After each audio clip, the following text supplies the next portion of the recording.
Hey, welcome to Life in the God Lane. Hope you'll subscribe to my channel. Hit the bell so you get notified every time I put one of these out, which is every day. And I call this Renewed in Devestation. This is the power verse for the day for March 24th, 2022. It's from Isaiah 40, verse 31. Have you ever been so far down you couldn't see up?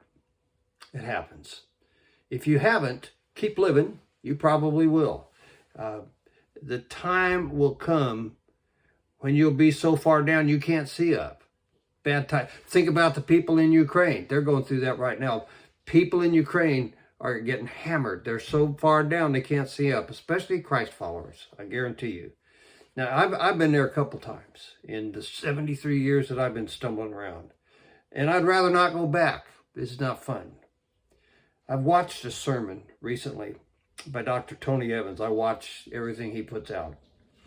And a couple days ago, I watched this, and I think it came from a couple of years back during a time when he lost his dad, a brother, a sister, his wife, and a couple of his kids were very sick. Devastating time for him. And devastation set in. And I would spare you that, okay? But it will probably come to all of us at some time. And it may come back to me.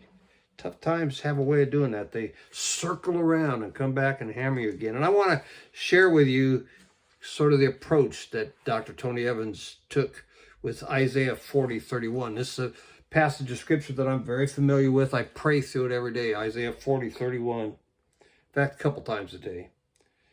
But those who hope in the Lord will renew their strength. They will soar on wings like eagles. They will run and not grow weary. They will walk and not faint. When you're devastated, and the time will come when you will be if you haven't already, put your hope in the Lord. When devastation comes, don't turn from God, run to God. Let me say it again. When devastation comes, and it will, don't turn from God, run to God. That's the time to run to Him and be close to Him. Run to God in the hope. Make that the assurance that the Lord will renew your strength and pull you through your devastation. That He'll renew you in the midst of devastation.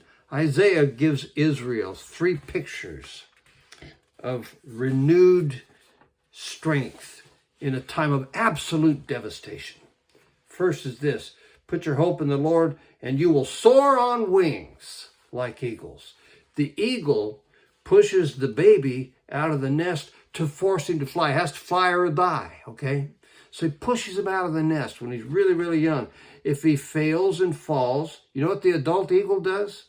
He soars down and catches the baby on the wing, and they soar.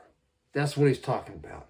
Sometimes in our devastation, God will swoop in, grab us, and we'll soar on His wing like a baby eagle. Total, immediate, renewed strength. Boom, just like that. That's happened to me.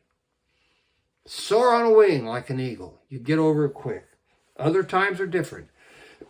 Other times we're devastated, don't know how to keep going, but we run, and God renews our strength, and we keep running.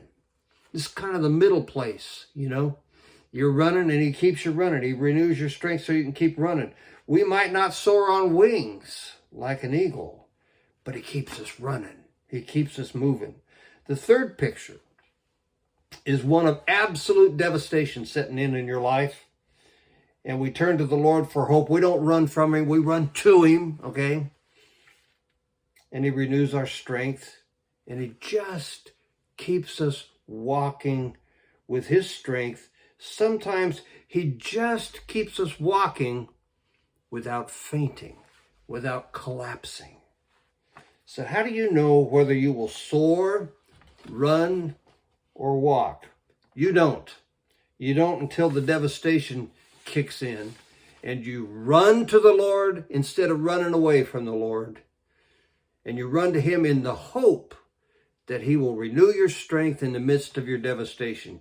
And when devastation turns you to the Lord for hope, he will renew your strength. Will you soar? Will you run? Will you walk without stumbling or fainting? You don't know. But it starts. It starts by not turning away, but turning to the Lord. Not running away from him, running to the Lord. That's where it starts. Folks, we need to cry out in prayer for our brothers and sisters in Ukraine, that this would be a time when they would run to Jesus, not from Jesus. They need him. Pray for him. I will talk to you tomorrow.